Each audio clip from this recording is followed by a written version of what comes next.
Call the meeting to order. Have the Pledge of Allegiance, please.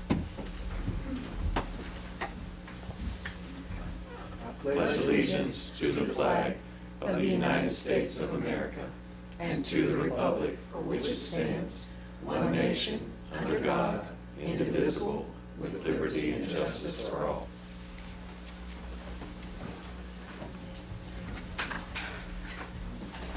And roll call, please. Good. Here. Mr. Seaver. Here. Ms. Stonebach. Here. Mr. Sowers. Here. Mr. Huffman. Here. Mr. Dixon. Here. Mr. Shea. Here. Full house. See everybody. First time, long time. I'll put that on. Yeah, okay. I didn't have it on. Okay, we have the agenda that's been distributed over the weekend. Any additions or anything to delete from the agenda? Okay. Hearing none, we will follow the agenda as has been distributed. Okay. We also have the minutes from February the 14th.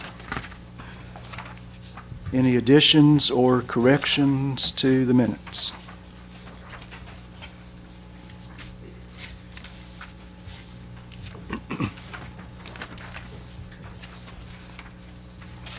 Okay.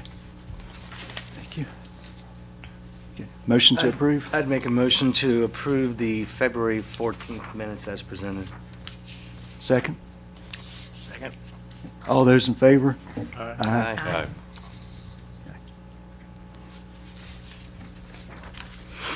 Okay, we don't have anybody signed up on the general citizen comments. We do have several public hearings, and if there's someone here that wishes to speak on those, we'll certainly be glad to hear you. Okay. Okay, the first of the public hearings then concerns an amendment to the zoning ordinance.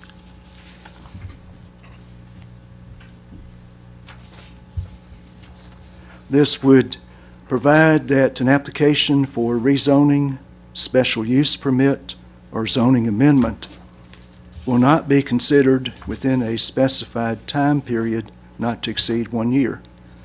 And we discussed this some last month. The council has had this amendment drawn up to the zoning ordinance. And as you read through, it would say that if someone applies for a zoning permit, a special use permit, or a rezoning, they cannot come back for a year's period if it's the same application, if it's substantially the same. And this would be an amendment to Section 707.6.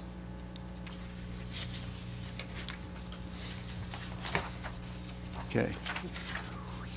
We don't have anybody signed up to speak on this amendment change, but I will open the public hearing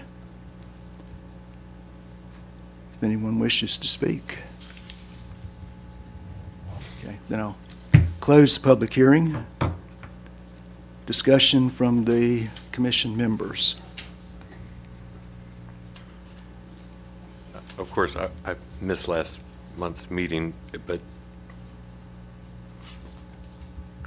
12 months to me seems like a long time. I mean, I don't know if y'all discussed this last meeting or not. We did some. We did. Yes. You did. Oh, and I should have mentioned, excuse me, I'm sorry. I should have mentioned that we also have a sheet of questions and answers here concerning the 12 full months and what constitutes substantially the same or substantially similar. Again, a number of questions that did come up last month, and we have some answers.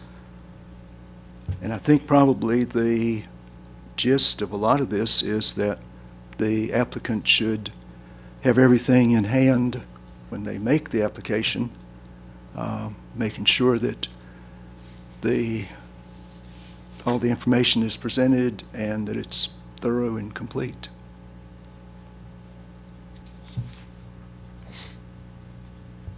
Other discussion or questions or?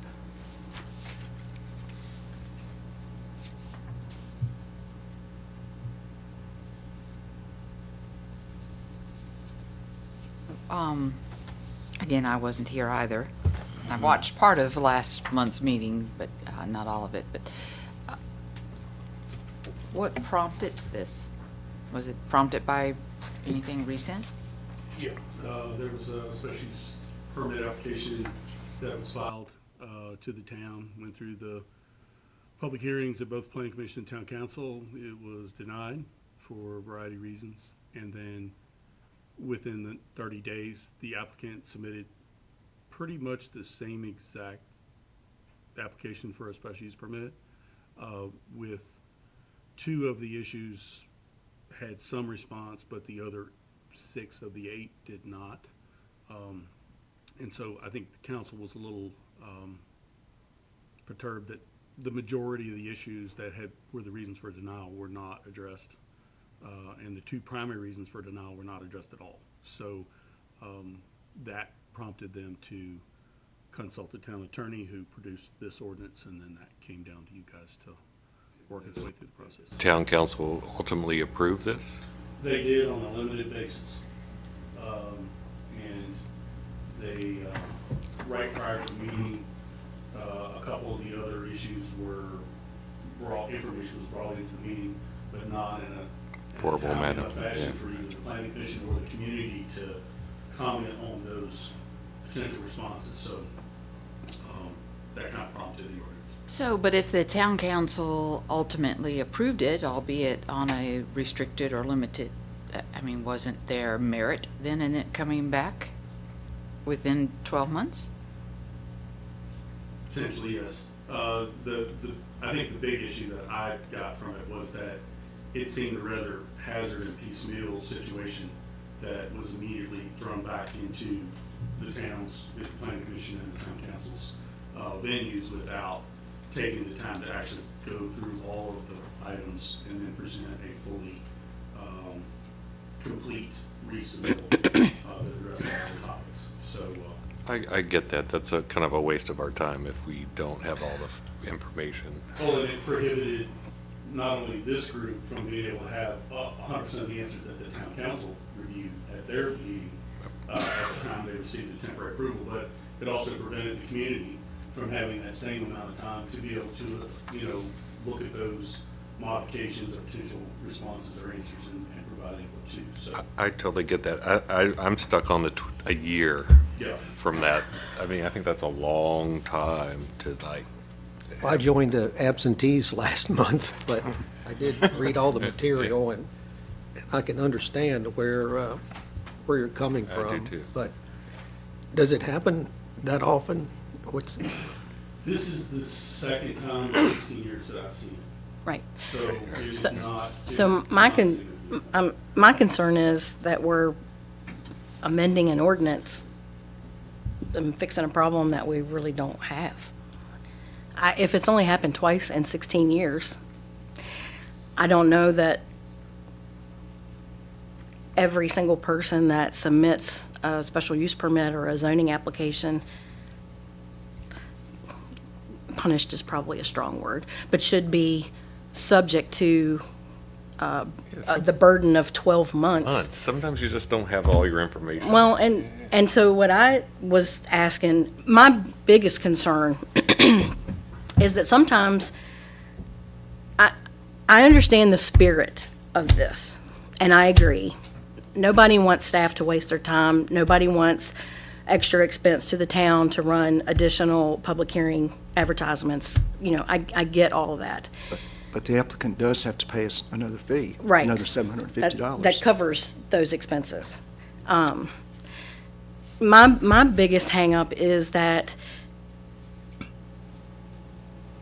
a lot of these people are not professionals.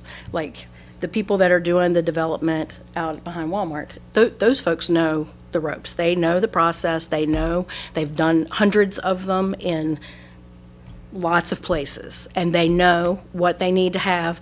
They probably don't require very much staff time to get it off the ground. But like somebody like me that has done no special use permits ever in my life, if I were to apply for one, I would have to even ask what forms I'm supposed to submit and make sure that I have everything included.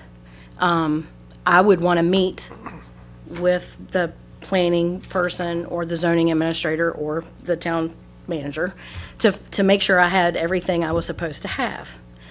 And my point last time was, what if the town manager or the planning official or the zoning official or whoever that person is misses something and tells me that I have everything I need, and it comes to the planning commission and we vote on it because we think it's complete.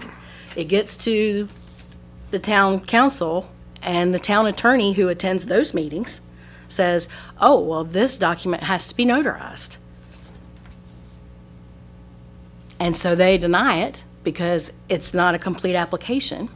No fault of the applicant, because they asked, they thought they had everything, and then they have to wait 12 months. I think that's a burden. I think it's an unnecessary burden, and that's why I asked if the town had any, discretion in the case of an honest mistake or a error or omission by staff, because I think that puts a lot of pressure on staff. Well, and that's answered in number 6, I It think, is, right? but that it wasn't clear at the meeting, and so I appreciated that we got this explanation. Now, what, like he's saying, like the applicant he was talking about, they came in, they only did 2 of the 6 things, and they're still trying to sneak it through. What do you do then?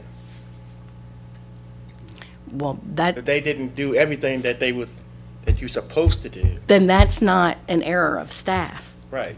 That's what should be addressed in something like this if we think we need it.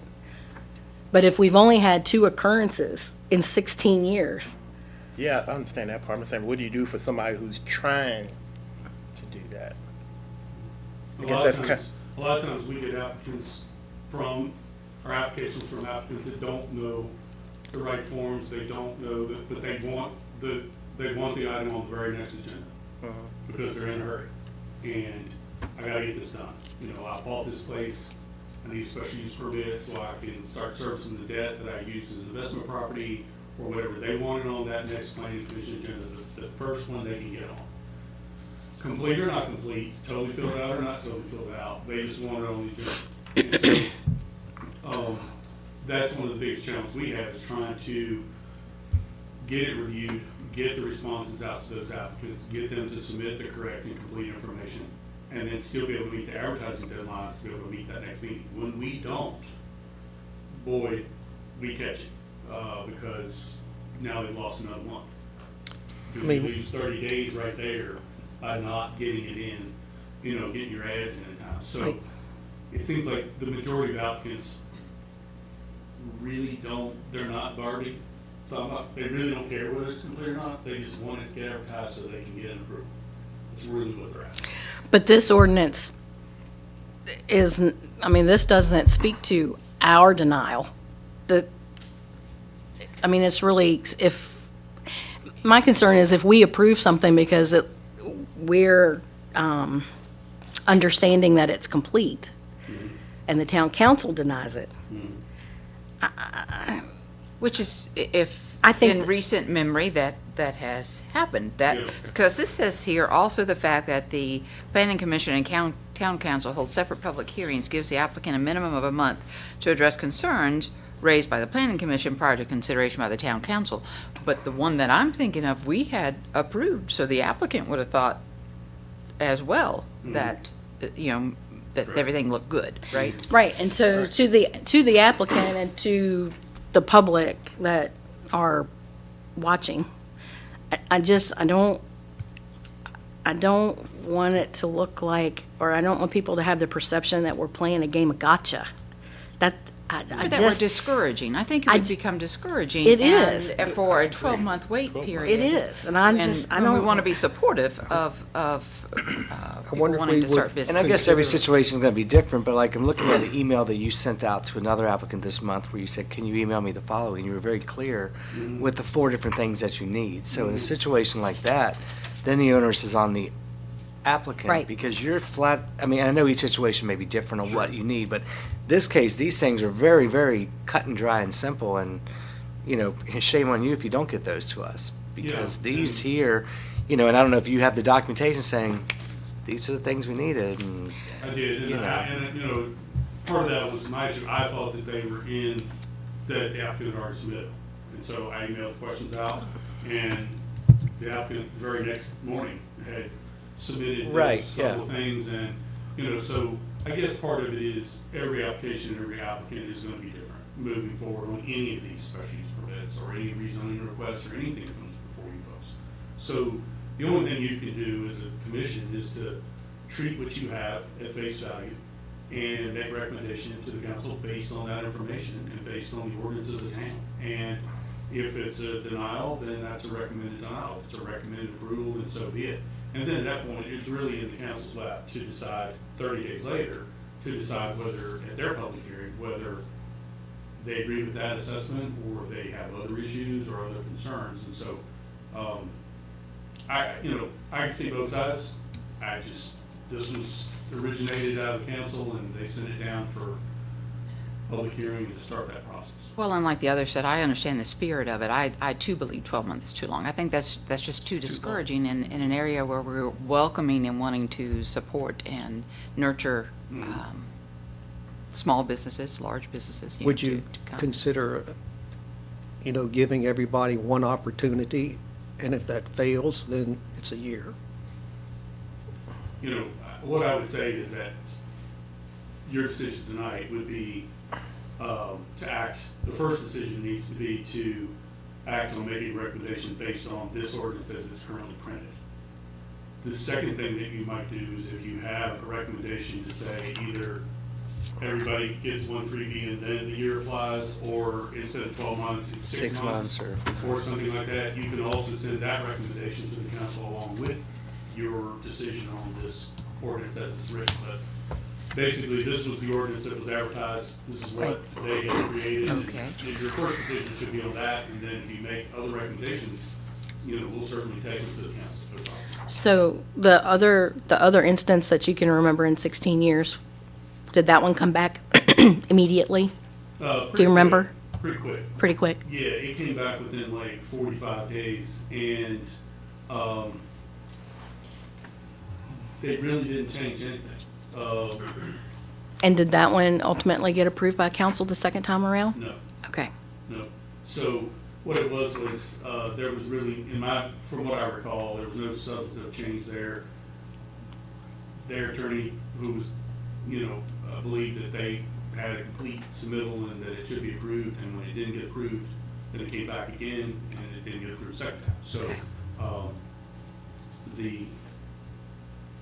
there are, every one of them is kind of, the situation, with what they're applying for, the location, all of the supporting data, that's all kind of unique, like Mr. Sowers indicated, to each individual. There are a set of things that have to come in, definitely, but each particular application, sometimes they have special stuff. And that's kind of our job to figure that out.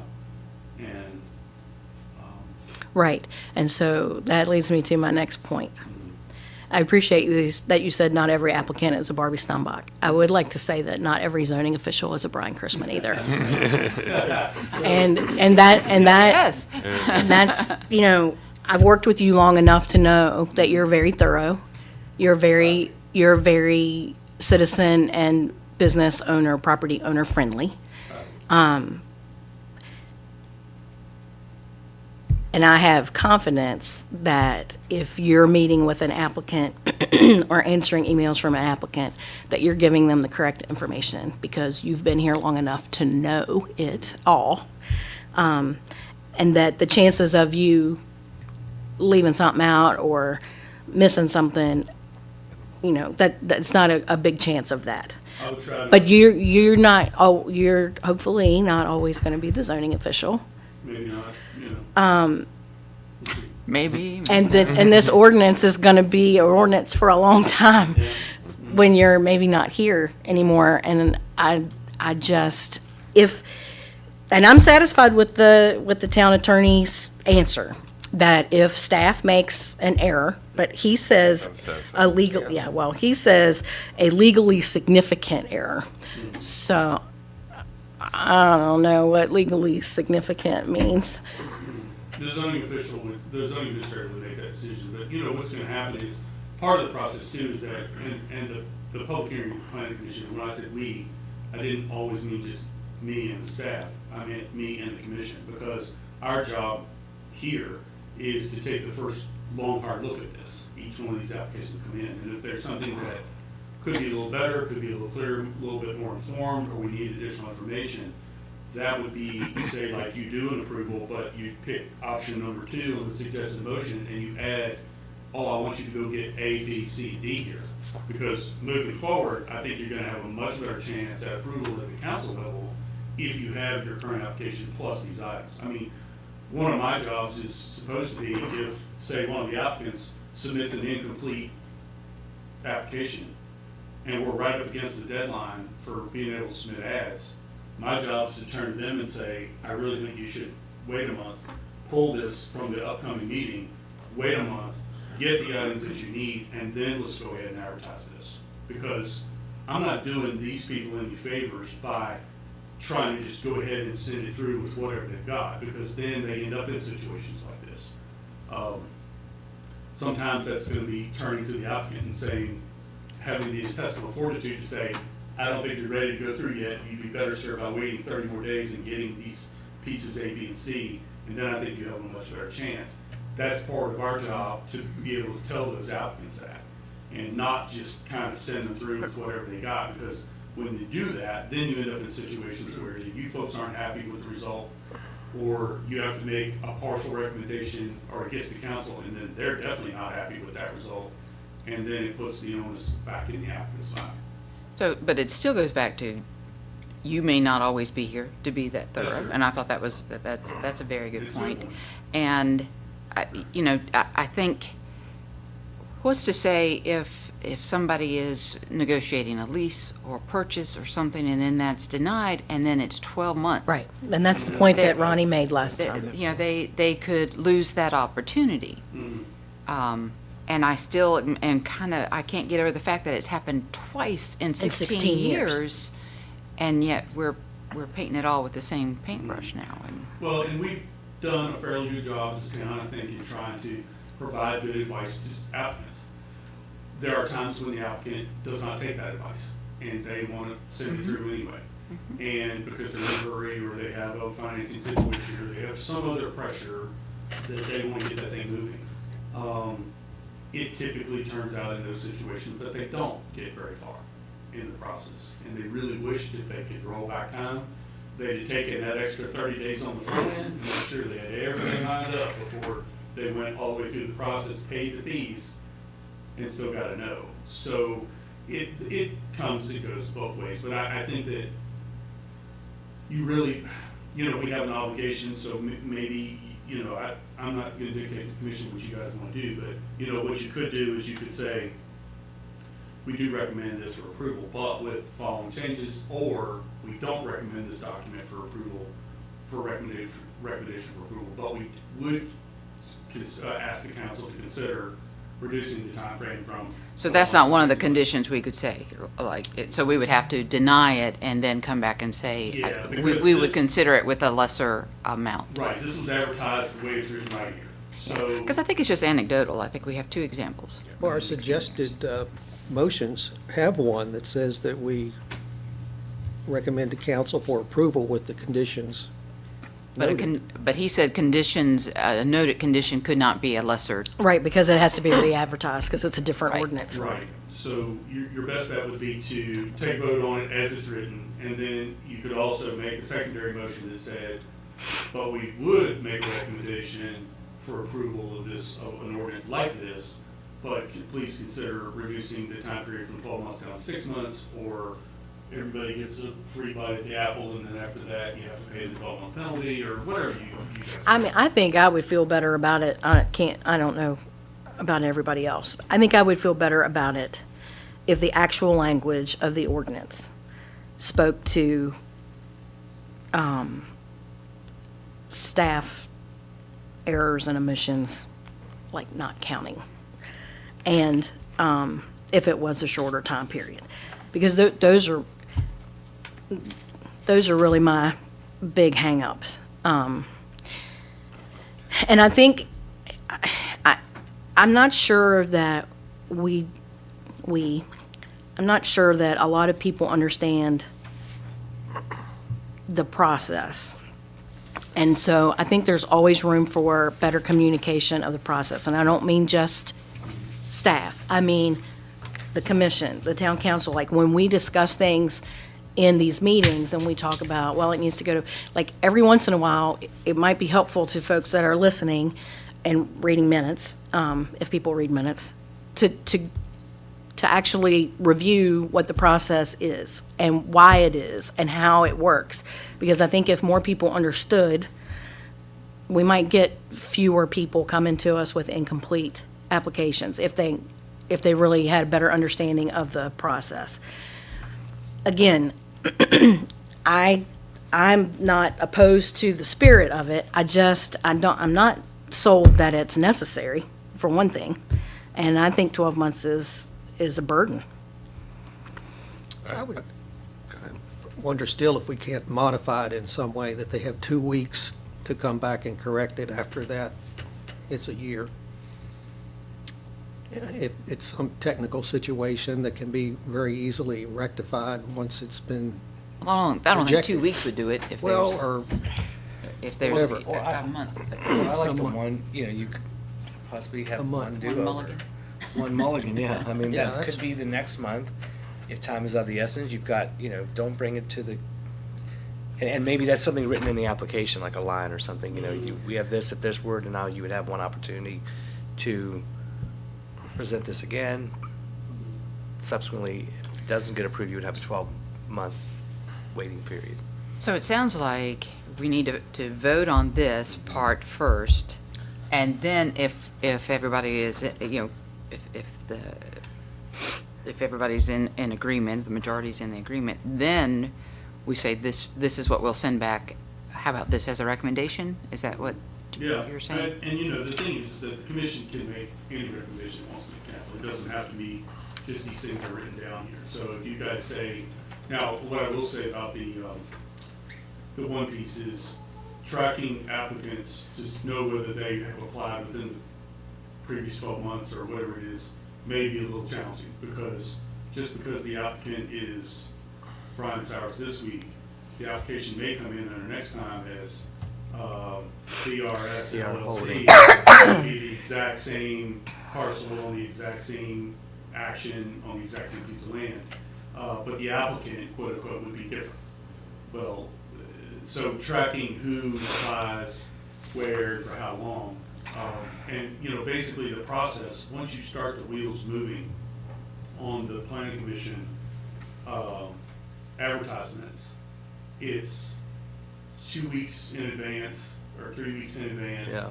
of those. Then you start a 30-day process for the planning commission public hearing between there and then in that 30 days, the other two ads run for the town council's public hearing, and then they hold their public hearing. So it really starts a 60-day process with the first advertisement. So whatever time period I think that you would want to suggest needs to be at least longer than that, because there would be no real way to stop something mid-cycle and start again. No real easy way to do that without costing a lot of extra time and money. But I mean, I would say if you took the middle option there, I move that the proposed ordinance be recommended for council approval with the following changes, which would be timeframe from X to Y. There may be some mention. Okay, So I thought you think said we that couldn't would- do that. I think that would be okay, because what's gonna happen is, what they're looking for is what you're really after. What do you object to in this thing? What do you have a problem with? Because obviously there was no public hearing about it, so nobody commented, so it'll just be you guys. I'd rather deny it with our reasons than approve it with our reasons. There you go. And you have that option as well. So it's really what the commission wants to do. I'm not going to tell you what you can and cannot. This My- is available to the town attorney's desk anyway. He's going to have to look at this before it makes it to the town council level. So. My thoughts before the discussion here this evening was that when it came to a vote, I was probably going to abstain, which would probably be the first time that I've ever done this in all these years, thinking that on one hand, we appreciate the town council asking us to take a look at this and see what our thoughts and all are. But on the other hand, it seems to me it's an administrative, executive decision. And if the council, if this is their way going forward to deal with these situations, then that's their decision. We look at the applications when they come to us. If it's next month or 2 months from now or a year from now, we look at the applications.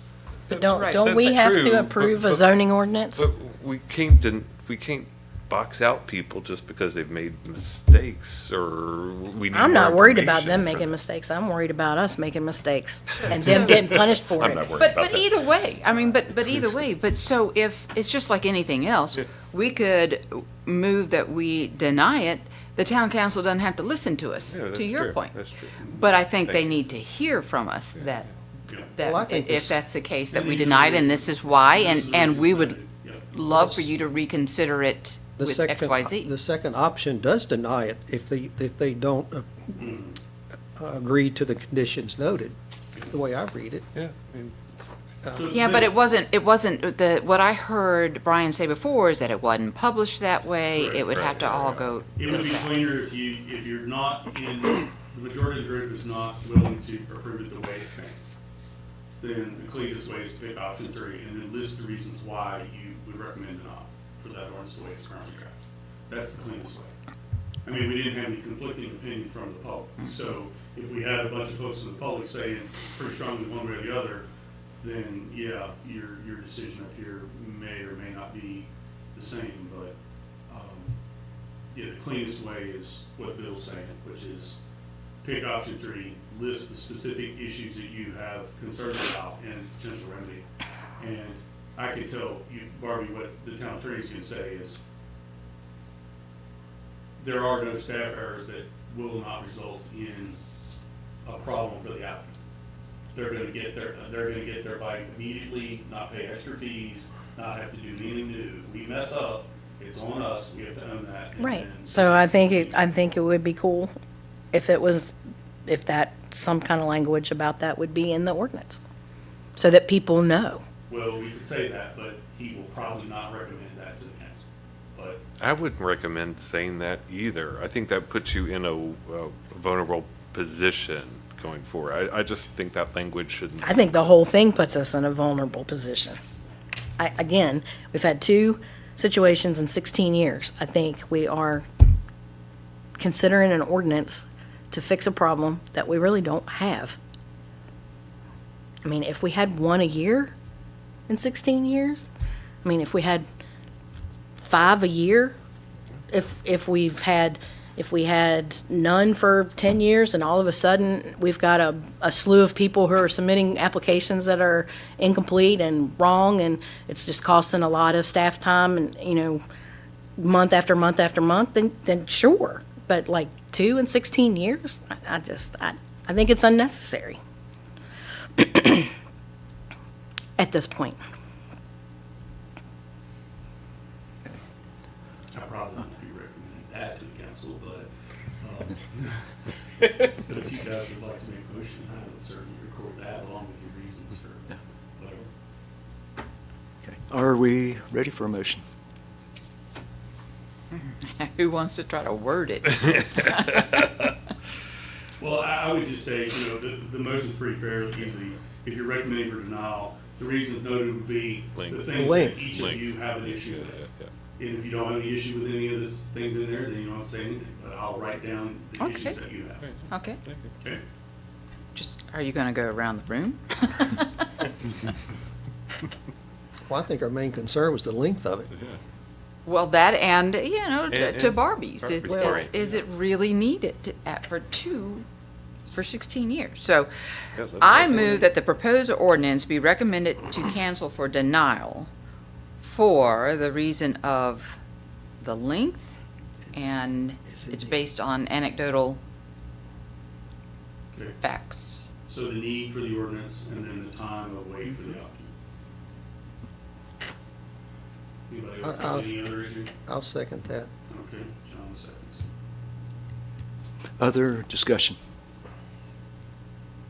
And I will write down theirs. Because you didn't mention that. Okay. I'll laugh for it. Okay, can we have the roll call, please? Mr. Good. Aye. Mr. Seaward. Yes. Ms. Stumbaugh. Yes. Mr. Sowers. Yes. Mr. Huffman. Yes. Ms. Dixon. Yes. Mr. Shaver. Yes. Okay, thank you.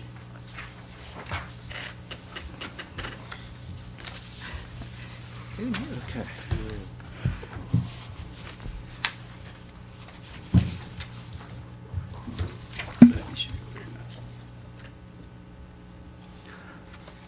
Okay, the second item for public hearing is to consider a request for a special use permit to operate a lodging house at 118 North Court. The tax map number is 42A3A127. The property is zoned R3. We have the information there that the dwelling is approximately 1,344 square feet, 3 bedrooms. We know that special use permit is required to operate a lodging house in R3. We have the definition for the lodging house, and for approval, we would have the following conditions to be considered.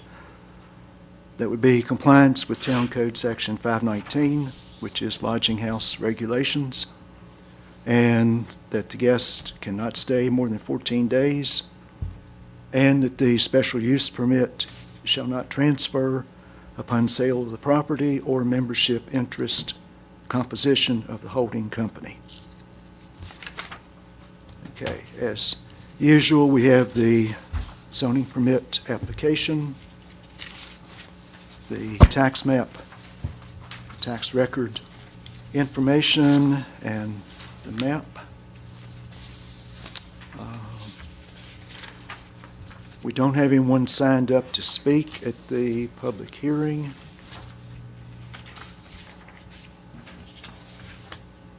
So I'll open the public hearing because we do have a letter that came in from Alyssa Howard at 120 North Court Street. Brian, would you want to read that, please? Yes, sir, Mr. Chairman. She addresses the town council, but of course this is the planning commission first. Writing a letter in opposition to the special use permit requested to operate a lodging house at 118 North Court. I have the utmost respect and admiration for our town and appreciate the opportunity to voice my concerns. While I understand that our economy is bolstered by tourism, I know lodging ventures like this provide accommodation for tourists. I would like to express the following concerns. The permit is being requested for a home that is on a one-way portion of the street that over the last few years has become home to many young children with families establishing roots in this neighborhood. I have concerns for the implications for child safety and character of the neighborhood if the permit is granted.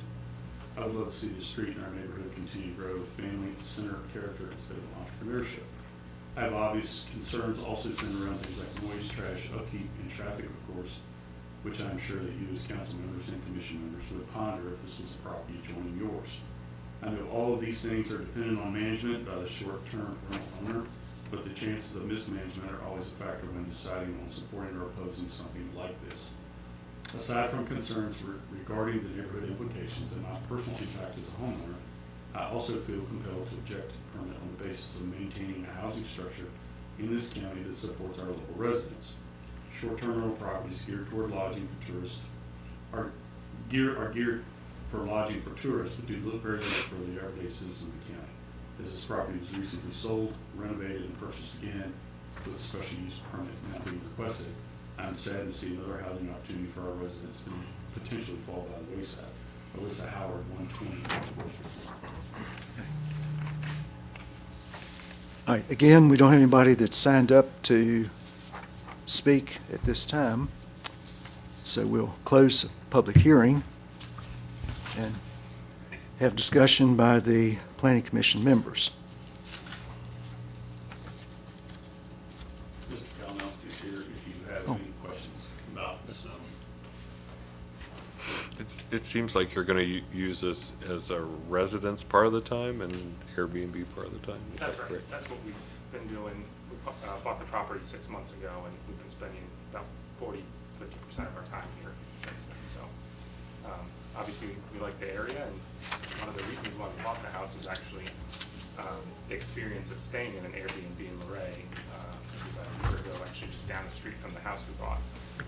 We liked it so much that we wanted to spend more time here. We like hiking in the Shenandoah Park a lot. So, and then, yeah, the other factor is that obviously when we're not here, this is our secondary residence, that we want to share that with, other folks that want to experience Luray. And thank you for renovating that place. Yeah, it looks great. It does look great. Yes. Yeah. Honestly, we've been thinking about it, just like it's such a nice place that we're like, do we actually want to? Yeah. But no, it's, yeah, we're very proud of it. Probably the most complete business plan we've received for a short-term rental yet. Well done. That's my wife's credit. When you're gone, Thank you. Yeah, I appreciate that. when you're gone for work, is it usually a few weeks at a time, and then you're home for a month, or? So actually, my wife full-time teleworks, so we're not like locked to any location, so that's why we're able to come in and spend a week or 2 weeks at a time. And that's what we've been doing, spending holidays here, so we can spend Thanksgiving here. So yeah, it's not, I don't think we're locked to any sort of schedule, and it's as much free time as we can find and try to use. We've had very little problems with noise and trash, especially when no owners are in attendance a good bit of the time. And there is parking there in the driveway. That's right, yep, there's a big driveway that can accommodate these 3 vehicles. Yeah, again, to address Ms. Howard too, she's also said, I'm saddened to see another housing opportunity for our residents potentially fall by the wayside, but that's not what we have here either. So, you. Yeah, ultimately, we'd like to pull them out of Alexandria and have them out here full-time. That's exactly. Yes, we We can't dictate that to the owners.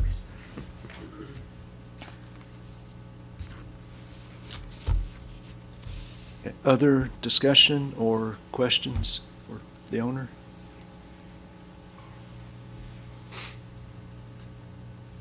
Okay, are we ready to have a motion?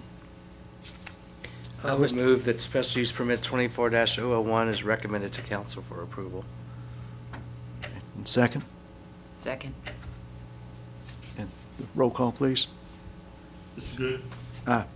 Mr. Seaver? Yes. Ms. Steinbach? Yes. Mr. Sowers? Yes. Mr. Hoagland? Yes. Ms. Dixon? Yes? Mr. Schaefer? Yes. Next step will be next month, April 8th, at the town council. Right, we'll be there. Great.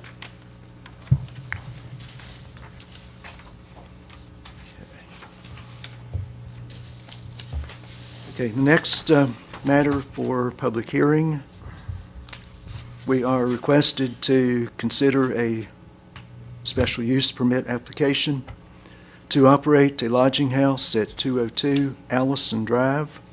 The tax map number is 42A17-182. This is in the planned neighborhood development. This dwelling has approximately 1,657 square feet with 3 bedrooms. And as we know, the special use permit is required. And again, we have the definition and the conditions that we read on the previous application. And again, we have the application itself. We have the layout of the property, tax map information,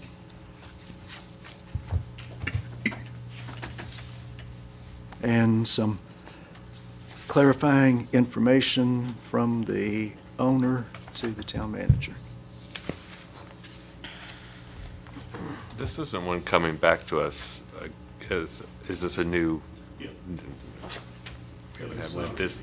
It's new. We haven't had this at this address. Not at Hard to remember. the other end of the block, yes. Yeah. Okay. Gotcha. Yeah, so what number is this? What number is Are we this up to out there? 10 out there? Not in the total Luray landing area. This will be. 7, 8? I think 7 or it's 8. seven. Yeah, This probably is seven, I think. Most of them on that same street. And how many units are out there? 200. Is Yeah, it? well, It's it's gonna gonna be. be when they finish building, the rest of them, they'll be over to. And some have been long-term rentals too, Yeah. that we don't get involved with. Right. Well, we've had a couple that, and Ronnie and I were talking about this yesterday, we've had a couple that received short-term rental special use permits that have since gone back to either long-term rental or Yes. just single-family dwelling, or they've been sold to a new owner who's moved family into them. So not everybody who got a special use permit out there is Right. actually operating a short-term rental. Well, that would be good to know. Yeah, that would be These good. are important at the end, especially this end unit like this, it's 202, because they have an extra wide lot, they have an extra parking space off-street, which the middle units do not typically have that, so, but yeah, in terms of overall density in that neighborhood, there's been a fair amount of chopping and changing with folks, just looking at usage patterns and things like that, and, So how do we Have know some of those? that? Yeah. How do you know that? Yeah. unless we go and knock on doors, I Can't cannot really know, tell can which you? unit is what right now, I just know that they're. My niece just moved into a Have brand any new one changed out there. ownership that are no longer? Sometimes we'll get them in, or the special use permit, they're not submitting lodging tax at that I was to address. say, yeah, you get no tax then, you know. So if we're not getting lodging tax at that address, then we know they're not using it as a special use permit. I didn't think the checks, the vouchers on the checks denoted the address They have to, but we don't. on Airbnbs. They have to, but we don't know how to apply. Well, we asked that question Yeah. at a prior meeting. Yeah, we have to know where to assign that, and we'll reach back out to Airbnb or VRBO or whatever like that and say, hey, which property is this related to? So Airbnb remits the tax in a lump on a check, and the voucher lists the property addresses and the amounts, Sometimes we have to call them, but that information is provided. if we sometimes call and ask them. Sometimes they get it right, sometimes we have to call back and ask. It's a good But chance that that, information is still available, and one way or the other, we get it. One way or the other, we get it. Sometimes it takes a little while to get the actual information of where to credit that account. But, bottom part is lodging tax comes in, it's typically associated with an address, but when you start dealing with online services, they typically want what's easy for them. And so, now, if we were a larger community that had thousands of these things, like down in the Carolinas or someplace, be nearly impossible to physically track them because you just wouldn't have enough time to follow up on every single one. Well, there's software that does that. Yes. We don't have that software, but yes, there is a way to do it. But yeah, the usage of them, the number of applications has dropped off precipitously in terms of getting short-term rentals out there. And I think because, from what I understood in talking to one of the potential owners, they weren't able to generate enough short-term rental money to service the debt, and they had bought it as an investment property, and so they just kind of were going to sell it, just to get their money out of it and kind of move on. So, Which I think we were kind of saying all along, that the situation would take care of Market would itself. take care of itself. The market they would may take care of already it. be doing that. I just talked to that one potential owner, and then of course I talked to the property manager there about what their feel is for those things, those types of operations operating within the neighborhood. So, we'll see. Well, I think the part of the market that you're seeing out there is that those units are not as attractive as a short-term rental vacation place as the one Right. on North Court Street. I mean, if I were going to go somewhere to stay, I wouldn't be staying in that townhouse out there when I could stay. Probably depends on the purpose of it too. You have the purpose of your stay. You're just coming If you're in, wanting to walk to town Yeah. and walk to the Greenway and or you're coming for the weekend for a special event and not really sightseeing or anything. You're just looking for a place to stay versus one experience the local community, because like they're 2 blocks from Main Street and then another 2 blocks to Greenway and downtown. So there are definitely advantages to certain locations versus other locations. Sure. Okay, other discussion on the application that's in front of us? No. but I Mr. Chairman, have a I move the question about special it. use permit 24002 be recommended to council for approval with the conditions as presented. Okay, second, I'll second. roll call, please. Mr. Good, Yes. Mr. Seaver, Yes. Ms. Steinbach, Yes. Mr. Sowers. yes. Mr. Huppert, Yes. Ms. Dixon. Yes. Mr. Shea. Yes. So, Laura, he actually contacted me in January, I think, and right the day after he bought the property from the previous owner, and he wanted to know the process. He wanted to know, how do I go about doing this? How do I make this happen? What do I need to do? And so he was one of those really easy applicants to guide right through. Gave him the- because he was yeah. very inquisitive. He did everything he needed. It was just, he was a pleasure to work with. so the part of his application where he asked if he could have on-street parking, that's not part of our approval. That's correct, because he doesn't need it. He Okay. has 3 spaces off-street, 1 in the garage and 2 in the driveway. And Right. so he really doesn't need that third space. The development has overflow parking at the end of the block. But again, as Ronnie and I had talked, for some weird reason, in townhome situations, at least in P&D, each townhome requires 2.5 spaces. I don't know anybody who drives a half a car, but Those little smart cars. The bottom motorcycle. line is, when you're doing the math, it sounds nice, and when you're multiplying everything out Yeah. in terms of the total number of spaces. But like in this particular situation, where you have a garage and you have a middle unit that only has one 22-foot driveway, single width, you really only have 2 spaces off street. So the half space has to be made up in that overflow parking lot down the block. I wish they would either pick 2 cars, Or 3 3. cars, or better yet, just said 1 car per bedroom.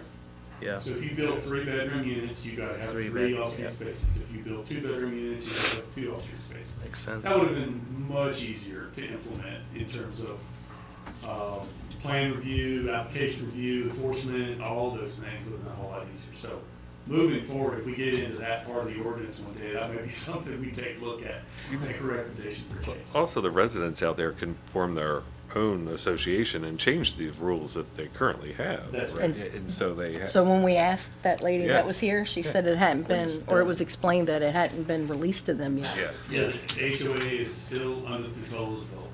Right. Yeah. Until a certain number Or of sold. units are completed and sold. Probably say it till it's done. So I just have a really quick question.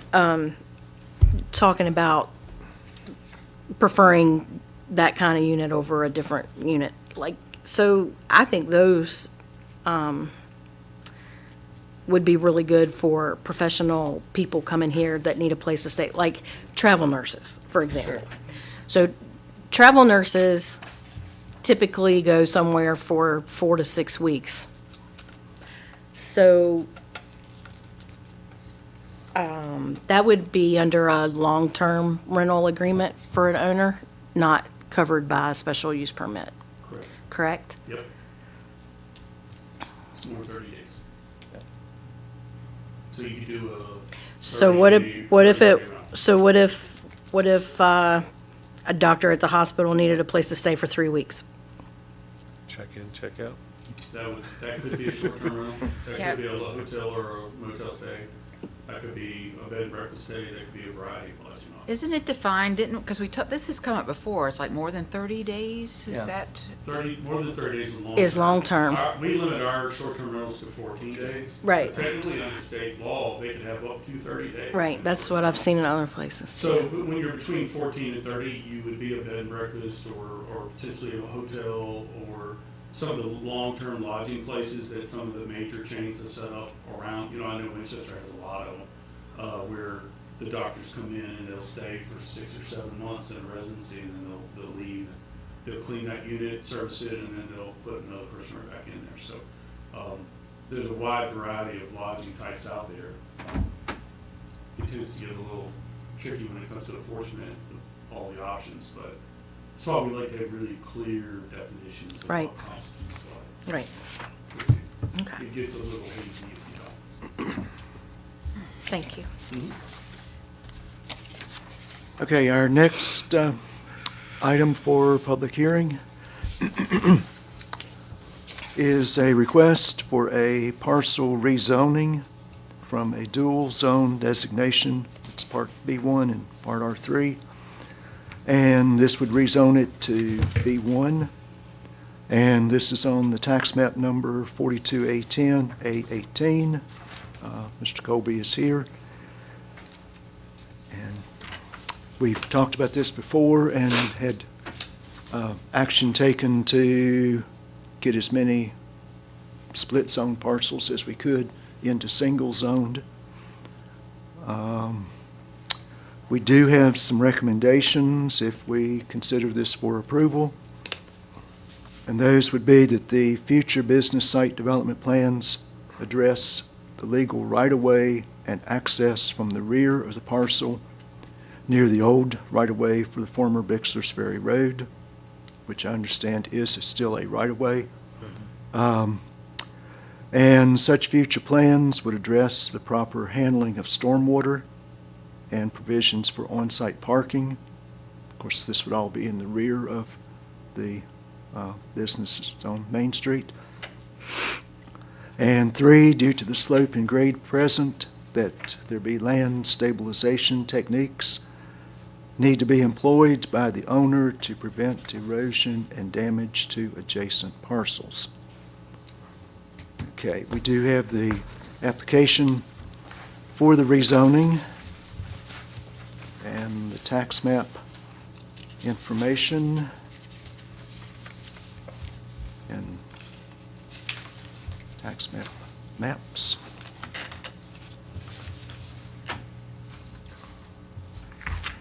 Mr. Colby and I met on site, and we talked about all 3 of those issues, and at some point in the future, he is likely to submit future business activities on the parcel on the back part, so he would like to get it rezoned. We can certainly, from a staff perspective, love to have it single zoned, much easier for us in the county, but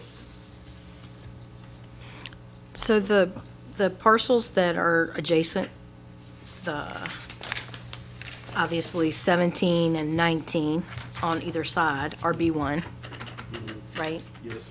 So then 16, 20, and 21, are they R3? Yes. As well as the lower half of 15, which is the rec center. So that's another split zone parcel. We were hopeful that Luray would kind of join the bandwagon and submit an application too, especially since it's, the town is supporting this as a service to the owners and the applicants. So we have not been able to convince him to do that yet. So I need to have another little chat with him and see if we can push that. He's real fast.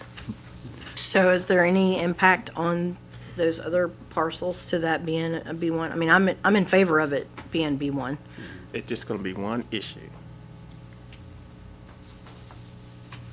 I think right there where the lot 20 is at. 20 and 20, yeah, 20 and 28. yeah. Those are two residents. The Yeah. one is 21 Bishop Strait Road is, that house has been there for quite some time. And then Then the 20, new one. number 13 Mhm. was added, that by special use permit. You guys dealt with that. That was, While to come. what's her name? Chastity. Chastity yes. Faison. Chastity Faison came in and put a modular home on that R3 lot, and she got a special use permit to do that. So, I've also spoken to her. She texted me the other day about it. She was more concerned with the rec center. There's a lot going on down at the bottom. They're moving a lot of dirt. She was just concerned should they need to move their cars so I could have access through the right of way. I said, that's not me, that's all on the rec center. We're not planning to do anything immediately back there in the current time. Right, but you will later. Eventually, yeah. But the rec center also built us a But- nice road coming in off the other side that doesn't impact them and where they park.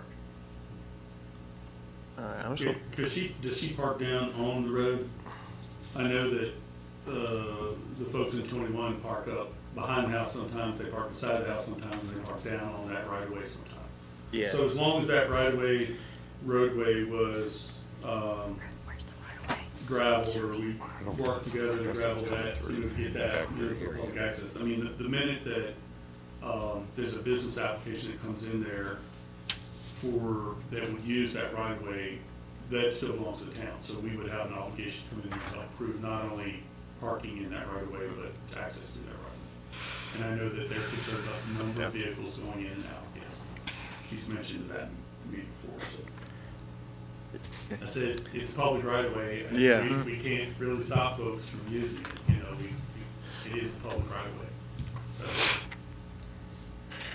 Okay, so I don't forget to officially open the public hearing, I'll do that.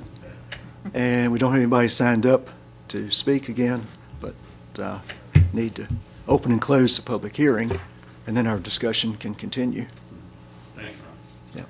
So yes, we addressed that issue with her. Mr. Coley and I talked about that while we were on site that day, and at such time that he decides to develop something in the back, and/or the rec center decides to develop something down there in the lower area, which they have talked about that before, to establish a lower parking area down at the lower part of their property. At that point, the number of vehicles on that right-of-way will increase, no doubt. And I'm not sure we have any reason or ability to stop that from happening, so I know what you're saying, Frank, yeah. I've had the conversation twice already, and I can't provide an answer to that person either, that she's happy with, so I'm not sure. And one thing we need to remember is these are positive things we're talking about from the rec center and what might be done at the back of this property. Hasn't been too many years ago that I think it was mostly junked vehicles back in there. I think I got some complaints some years ago about the vehicles from the business on Main Street and the ones that were brought into the back, and they were all over the place, and it's a whole lot better now. Yeah, the cleanup on parcel 47A, which the town used to own, was fairly significant, just due to years and years of accumulation and whatnot. And there were business activities back there that were probably not as conducive to, use. And one of the things that Mr. Colby and I talked about is, should there be business uses or any type of development down through there? There already is a fence, or there was some vegetation in it, but potentially a vegetative buffer or something like that, down that line to differentiate between the business parcel and the residential parcels may be helpful. It may provide some privacy and some other things, and that would also be a good stabilization technique down that sideline. So we can talk about that whenever you guys get to turning something in. Okay, other discussion on the rezoning to business? So the only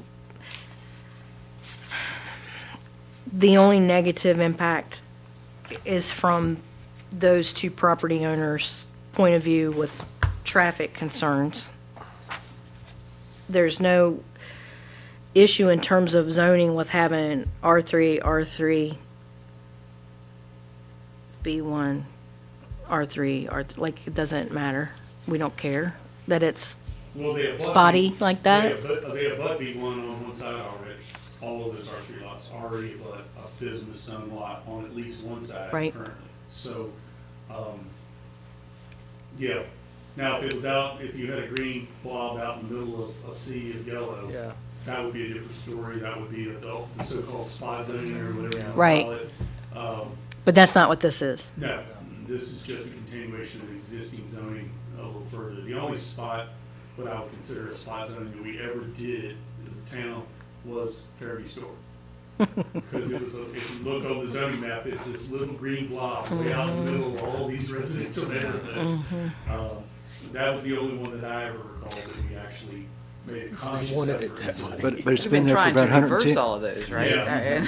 In But recent it years. had been there, it predated the date of the ordinance. It was actually in the middle of the intersection at one time. Yep. And it was still in business. I mean, it was in continuous operation. So the ability to make the land zoning match the land use was more important, as deemed by the commission and the council at that time, than was not doing a quote-unquote spot zoning component. So, Yeah, I rode out there on my bicycle from Stony Man long before any zoning ordinance was in effect. There was no zoning ordinance. They're not playing. Now, didn't one time was 20 actually B1 at one time? When 20? it was supposed to? I think that they just operated that as a business there, but it was probably still an R3 zone lot. I haven't found any changes on that lot looking back through time. 19, of course, has always been business zoned, the one up on Main Street. 2 and number 1 are business zone. 3 has always been R3 parcel, which would be number 9, Bixels Ferry Road. That's always been R3.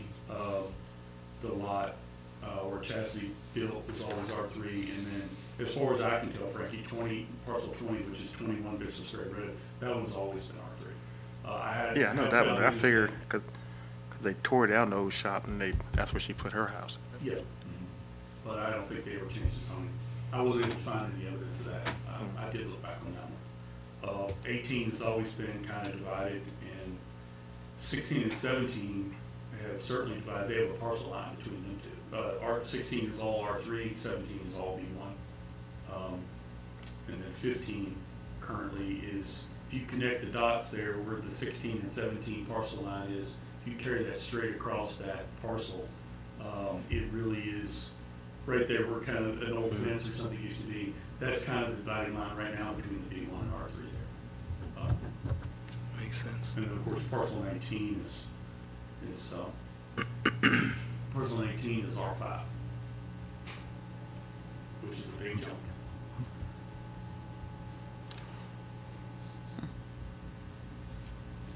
Okay, other discussion on the rezoning? And the town owns the right of way, is that what you said? Town still retained the right-of-way. We donated parcel 47A to the rec center, who used part of their grant monies to help clean that up, and then they were gonna intend to use that for some walking trail or something based on their master plan, but the town retained the right-of-way. It was never vacated, that part was never vacated by the rec. Because that was the original Bishop's Ferry Road. Right. Came around that bend like that. I remember that as a child. That's dating yourself, Frankie. Frankie, you're old. Dirt road. I think we both dated ourselves.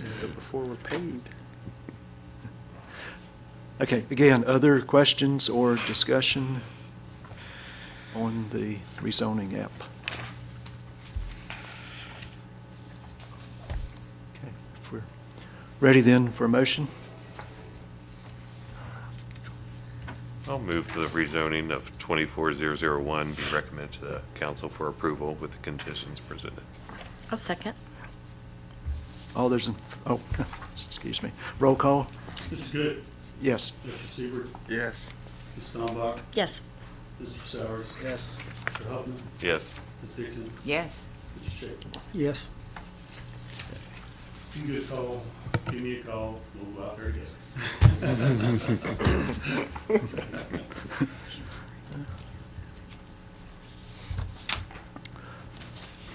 Okay, okay, next items are for discussion, and I think the alley vacation request here is, again, for us just to look at it. It's up to the town council at their April 8th meeting to approve or not approve this vacation of an alley. We have the handwritten request, the tax map info, and the tax maps. I think on the one, it's highlighted there with the hash marks to show where the alley is, and the request is to vacate that part of it.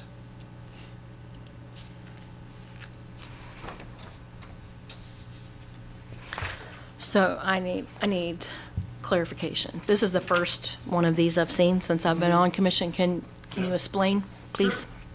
So normally what happens, and we have valleys all over Luray that were platted. Some of them are back in the 1800s, some of them are a little more recent than that. But primarily what they were laid out for was, especially with the narrow lots, they were designed to provide the adjacent property owners with access to the rear of their parcels. Because the houses typically filled the lot width nearly and completely, and so they couldn't get to backyards. So they were not, and never intended to be public thoroughfares or for public traffic or just anybody who wants to ride around town. They were always designed for the use of the adjacent property owners. And so while the town in its charter has no specific legal definition that that black hatched area right there is owned by the town, what we do is we, if somebody comes in with a request like this, we alert the adjacent property owners by mail, and we give them an opportunity to come and participate in the public hearing, which will be on April 8th at the town council. And if they would like half of that alley to add to their lots, then they can ask the council for that. And in doing so, then they were required to provide an updated survey that incorporates 10 feet of that 20-foot lot into the backs of their lots. And then the applicant would add the other 10 feet to their lot, or lots. And then the ordinance gets passed and entered into the town minute book, and then those plats get taken along with that ordinance to the town courthouse and recorded. And then once they're recorded, those applicants, those property owners bring the town a copy of the recorded survey plats, and then the county makes the adjustment in the lot lines. And then those pieces of property become taxable. However, in the ordinance that the town attorney drafts, we keep a reservation for water, sewer, access, stormwater, anything like that, that we may need in the future for the general good of the entire neighborhood. But we also say that for any rights that we have there, other than the ones specifically outlined, we relinquish those. But what that means for the property owners is you really can't put any. They can't do anything with They it. can't put anything permanent there. They could put like a small shed that's movable, it's on skids. They could put a wood pile there, they could put whatever there, but you really can't put anything permanent there that would have to be removed. If they do, we can make them remove it at their cost. So in this particular case, I don't know whether the two uphill property owners, that's 22, 23, 24, as well as 25, 26, and 27, have any interest in that, but they still get notified of that process. So that's kind of how it plays out. In the boom field is a big deal because there are a lot of smaller lots over there in the R4, and a lot of those people want that extra square footage. And until we made a significant change to the area requirements of the town zoning ordinance, some of them needed that square footage to be able to do what they wanted to do on 2 of the lots. In other words, they needed that extra square footage to say build a duplex. So instead of buying 3 lots, if they could only buy 2, but they could get 10 or 20 feet of the alley behind them, then they could get enough square footage to comply for a duplex type situation. So was it, well, not last month, January meeting, we had the one that was in a district that allowed a special use permit for a short-term rental. And they used the alley to access the additional parking that they were gonna put in, Correct. right? Am I remembering that correctly? Yeah, that's right. So if this one is vacated, Mm-hmm. and it's in R2, but if it was in a district that allowed short-term rentals by special use permit, Yeah. and they needed parking because they can't use street parking, right? Right. And your easement for the water and sewer, can they put a parking lot on it? It has to be maintained for access. You can't park cars in there and block the access to the alleyway. We get that sometimes in various places in Luray. We have to go out and tell folks, it's not your alley. The rest of the neighborhood also has a right to the same. You cannot park your cars in your block. So PD shows up and says, gotta move your vehicles. So, but yes. Right, so if, just for example, so if 2026 were to get approved for a short-term rental and needed to put parking there, if that alley is vacated, then there's no access to them to put parking back there to do that. They can't park in the alley, but they could use the No, alley. they wouldn't have access if it gets vacated, right? No, the access could remain because the access, you can't put anything permanent into that alleyway. Okay. So, yeah. So the They can access still will use be it. there. Access will still be there. And sometimes we have to go out and remind people of that, especially when a neighbor needs it to get into their backyard. We do that sometimes. So if all of these property owners still have access, Mhm. then why does he want to pay tax on that land No idea, if he can't use it? no idea.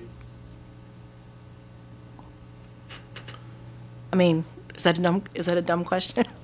It's really an issue that Yeah, I don't, 17 through 19. yeah, that I don't, if you want to ask for vacation, we'll certainly process it.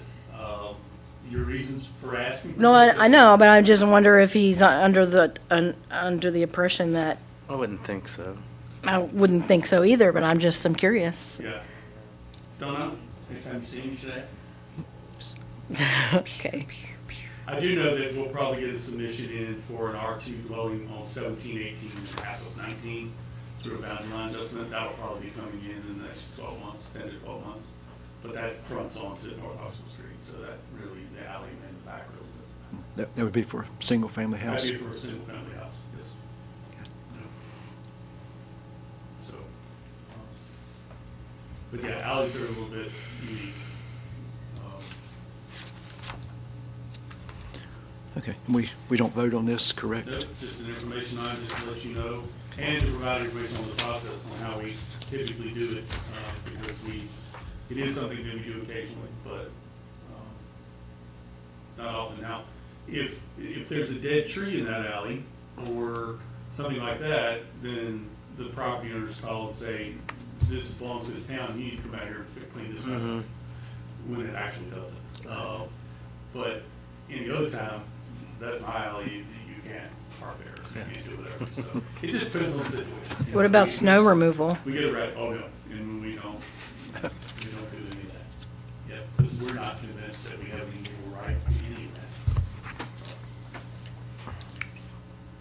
that. Yep, Thank you for explaining. no problem. Anything else on that? Okay, on the next two things, comprehensive plan, priorities, and housing goals, and the lodging house recommendation to the council. We can look at those, but before we do, I want to mention that at our April the 10th meeting, our next regularly scheduled meeting, I know Brian's not going to be able to be here because he's going to be out of town, and Tracy is also not able to be here that meeting in April.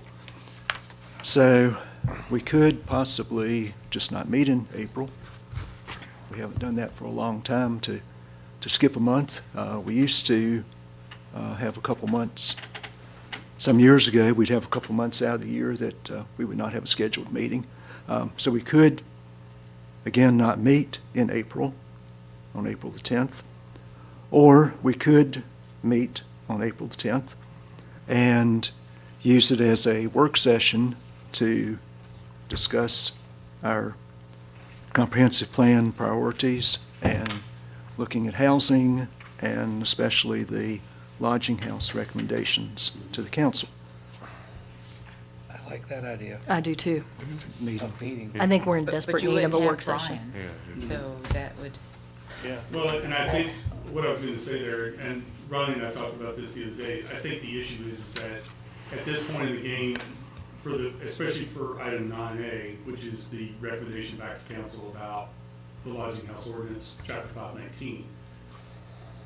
Between now and then, I'm probably not gonna come up with any better advice than the one-page recommendation at the back there. And again, those are just considerations for you guys. I mean, as a group, you could say, we don't see the need to change any of this, and that's our recommendation, council. Or you can say, we don't see the need for this at all in Luray, so that's our recommendation, council, or somewhere in between there. And really, I think you guys have talked about it, you've researched it, you've had folks come in and talk about it for a good time now. So I think probably we're getting down to the point where it's really just a matter of the seven of you folks crafting what that one or two sentences back to the council kind of looks like.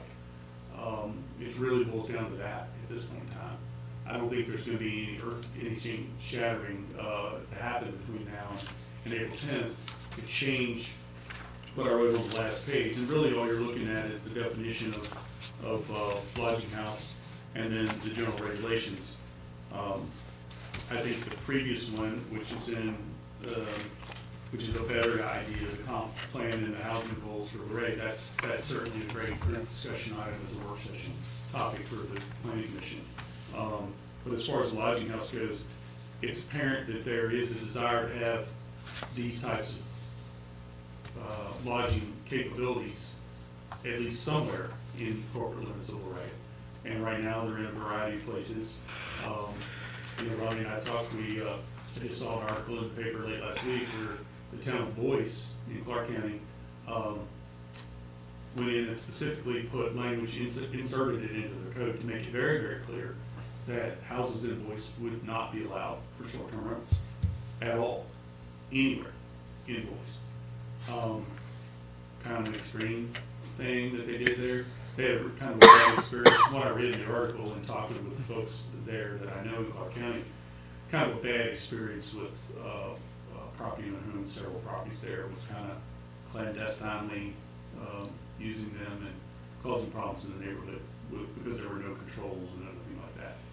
So our ordinances are very, very much controlled. If you follow chapter 519 and you follow those steps, it's really tough for you to make a big negative impact on the neighborhood or even for next door neighbors if you follow the regulations. So I think what I did in the back was a couple of potential changes or things for you to think about the definition, a couple of changes to the ordinance itself, primarily which was, if we're gonna use these special conditions every single time, why not just go ahead and make them part of the ordinance, put them in chapter 519, instead of listing the special use conditions on every single Yep. permit. I think that makes sense. Just go ahead and stick it in there. Now, Yep. the ones that are truly special, like that would be unique to that, like we did on Wilson Street about the extra signage and things like that about the access in the parking area, those would be site specific.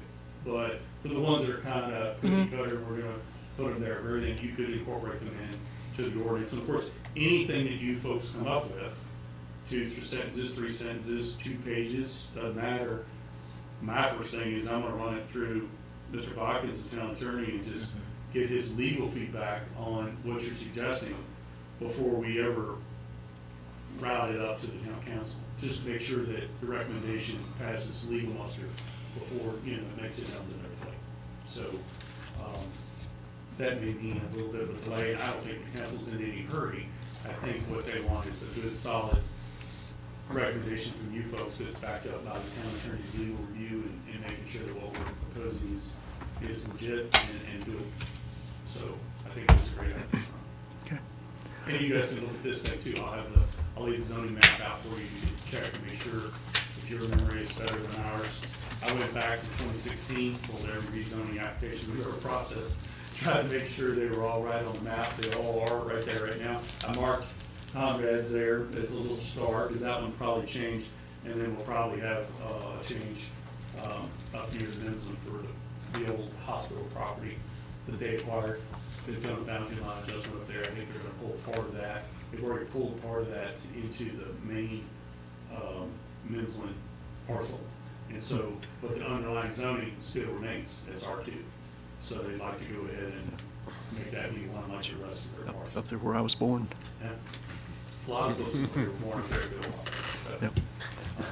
But yeah, and then they have the 124 South, well, it was 124, which is now 20-something Minson Lane, where they do both accommodation of short and long-term lodging for some park staff, park staff.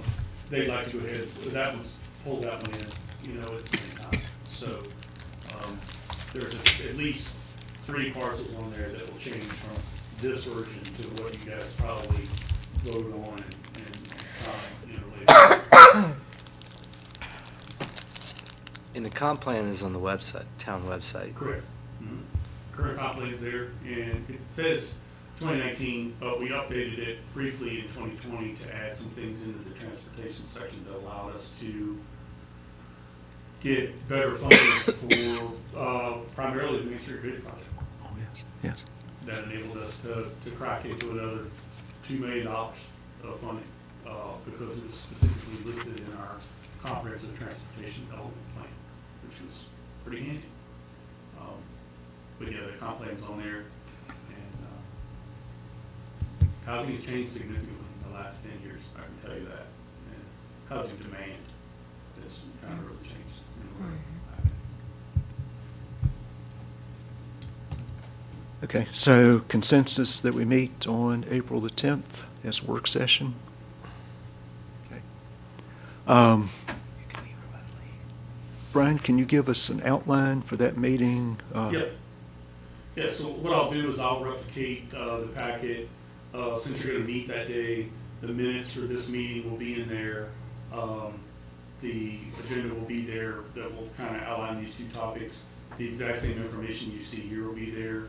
If you want me to have each of you a hard copy of the current comp plan made so that you can mark it up, make changes, I would like that. whatever, I can certainly do that. So I will go ahead and plan on getting 7 copies of that. Yeah, we did that last time. Yeah, and probably what I'll do is, instead of double-siding them, I'll single-side them so that the back of each page you guys can make notes on. So. Yeah, we took that for had it for months. Yeah, everybody had, they were kind of tattered at the end of the review process because they had been flipped through so many times, but it really, it was a whole lot easier for us to combine all that at the end, because each one of you, we just took your books and Yeah. wrote everything down, and then we gave them back to you. you probably had a party burning back. Good times. But, so I'll do color single-sided, and then, we'll do agenda, minutes, and then supporting, and again, the page that I provided is by no means an exhaustive list of potential things. You guys may have other ideas for 519 and or the definition that I hadn't thought of. So I just went back through and picked out all the stuff that you guys as a group have talked to over the last 7 or 8 months that this thing's been on the agenda. Plus things that we've talked about since I've been here. Okay, is there other discussion at this time? Okay, one thing that we don't have in our notes anywhere, but we have talked about it before, if we have someone from the commission who would want to sit with the county commission, if we have, again, one of our members who would, in effect, be a representative from the Luray Planning Commission to the county, then they would like to know who that person might be. I would suggest you. Yeah, I was thinking Ronnie. Ronnie is a good option. Nah, You can't nominate them now. They gotta wanna do it. Oh, Wanna do it. Can nominate him? You can, but they he can gotta do wanna do it. When do they meet? And right now, they're in a comp plan update kind of thing too, Yeah, so they're meeting been a a little lot. bit more frequently than not. But the guy who was in here last time, I think it was last meeting, Josh Hunt, he's the new planning director at the county. And so, one of the things that I was gonna ask, if you're okay with it, is I was gonna see if he could attend the April 10th work session and basically give you guys a, kind of just a short little spiel on how the county's gonna go about their comp plan update, and then the things that are the border properties, around Luray, around the edges of Luray, but that touch the county or that are partially in the county, how, as two groups, how do we wanna go about looking at, complementary zoning things, on those border parcels, around there. So if you guys wanna do that during that meeting, or if you think you're gonna have enough with these two things, I can have Josh come in May and just give a little short spiel about what the county's doing as far as their stuff is, in terms of their comp plan and their plan. He can also describe, they had a lot of planning commissioners at one time, they had 2 per district for a total of 10. I did. And they couldn't maintain that, they just didn't have enough volunteers, and so they're now back to, I think it's 5, I think it's 1 per district now. So, that's kind of why they were looking to expand their numbers a little bit, but, so they reached out to Stanley and Sherrill as well, and asked them. So far, they haven't had too many takers, I think, so. I think it makes sense. I think it's a great idea. Yeah. But because you're. No. Crazy? Yeah. For the retired people. That's You were sounding like a great candidate for. Yeah, no. Bill kind of raised his eyebrows for a second too, so. Yeah. Yeah, no, let me. So I will tell you this, it's a non-voting position. So you're an observer, you're an ex officio member, you do not have a vote at the table, and you do not collect a paycheck, from the county. So there's those 2 things, which have Oh, I thought that last thing said you would get a stipend. kind of, well, that's what they thought initially, but. Well, upon it's further definitely not gonna review- They were vote takers when they were paying the stipend. That's right. You get stiffed and Yeah. then They're like, well, you think about it from a developer coming in from the outside of it, wait a minute. Yeah, you were just up at the county. Right. What are you doing here? And you're like, oh, I serve on both. Double different. Oh, how's that work? Yeah, so there is that. So I think that it would be involved. But I would like to get Josh here too, so that all of you know him and that he knows all of you, and then that way he can kind of talk about I think it'd be nice for him to be here in April, just so, he might have something like he's thinking of that might not change our direction, but might make us think about something off the get-go that they've talked about since they've had prior meetings. Yeah. If he's available that evening, etc., I'll ask him if he can come and give a short, kind of little spiel. The big deal for them is the bordering parcels. How many of those can the town provide water and sewer and streets there, you know, and some of those we can and some of those we can't.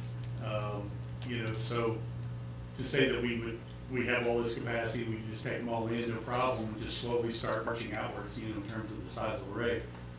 We don't have the capacity to be able to do that in some areas of Luray.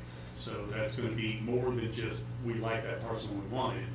Can we actually service it? Can we provide water and sewer and streets and trash service and street lights and all the things we want to provide, you know, to our citizens and taxpayers?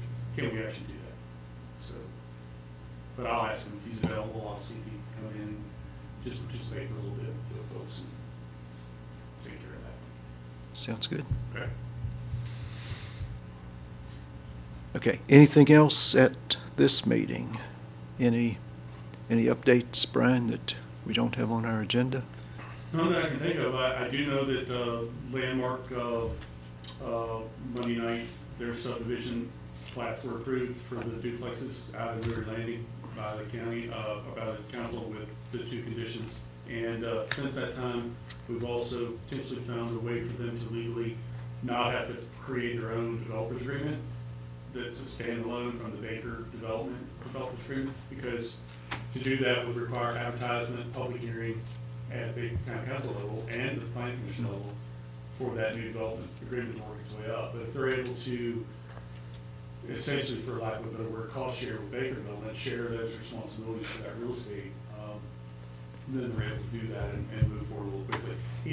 Scott had indicated that night that probably from the date of recordation, it would probably be a 90-day window before the applications for zoning permits start coming in. Like, I've already seen their surveyors out there, so looking at those duplex lots and getting things ready. So they seem fairly serious to come in here and work on. In fact, you know, they may be trying to look at acquiring additional property, which could include either the single-family piece way out against Airport Road or another parcel in town where they could do some like R2 size single-family dwellings, which are a big hit right now.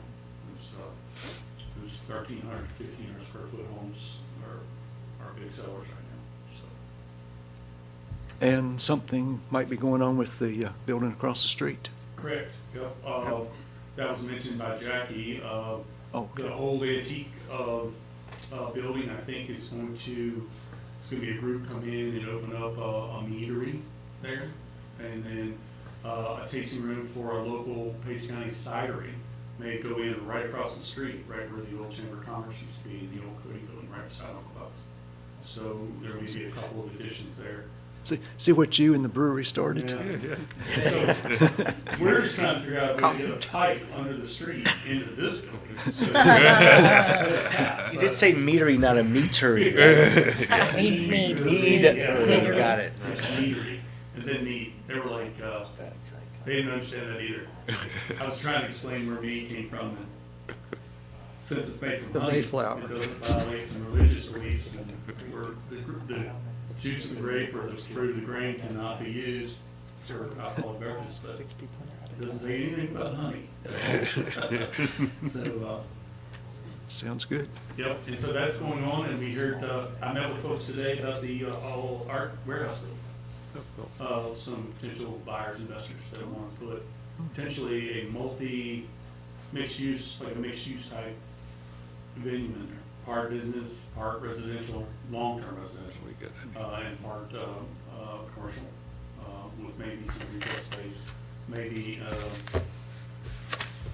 food service, restaurant type with live entertainment, live music, Awesome. small stage, something like that. Awesome. It'd probably be the first time that entire building has been used in 75 years in Luray. Like, all of the floors have actually been used. Bring it on. Bring it on. Yeah, so that was exciting. That was nice talking to those folks there. So. Can I ask you what's going on Rosser Drive with all and that pocket park over there, or that park over there? Oh, you mean the place we're testing missiles? What are you doing over there? So we've known about some significant water. This is why the Main Street project, why we didn't start on time. Yeah, is you because explained. We had to pull him. My project didn't start on time either. We had to pull the contract from there, go over to Ross and Stover. So bottom line is, we've known that the water and sewer lines over there have been pretty rough shape for a long time. Well, we had several failures. So we had to, if we're gonna be in there ripping it up, we You might might as well, rip you it really up, ripped the it, whole rip thing, and it. just do it all, so. Chris Judd has been over there working with, Public Works to try to get that wrapped up there. I think they're down now to just making a couple of additional water taps, and then we'll be able to repave that thing when weather gets there, and we'll be in better shape. So, the reason they didn't put is rock. I mean, we've had to bust it out of there and dig it out of there all the way up through there, so I bet, yeah, it's been, yeah. now we know why the guys before us didn't go very deep with all that. It's because they didn't want to deal with all the limestone. So, but yes, that's what's been going on there, hopefully bringing that to a close. Okay. All What right, about Browns? About Browns, I see that they took all the stuff out the windows. Yep, so, in talking with IBR, probably about a month ago, they are about done with the Chapman House. And, so the other thing that they were looking at right now was a little building beside Bank Street Books. That has turned into more of a project than they had expected. They had to rip the entire floor foundation out of there to kind of figure out what to do there. So that one's gonna be a big, so I'm looking for them to skip that one and jump down Really? to Browns and start working a little more earnestly now that the weather's getting better. So, I'm hoping, got my fingers crossed on that one, because I'd like to see that one get developed and redeveloped. That's all I got, Okay. Ron. okay. Any other questions or discussion? Okay, we've completed our agenda and then some, so we will stand adjourned. Thank you.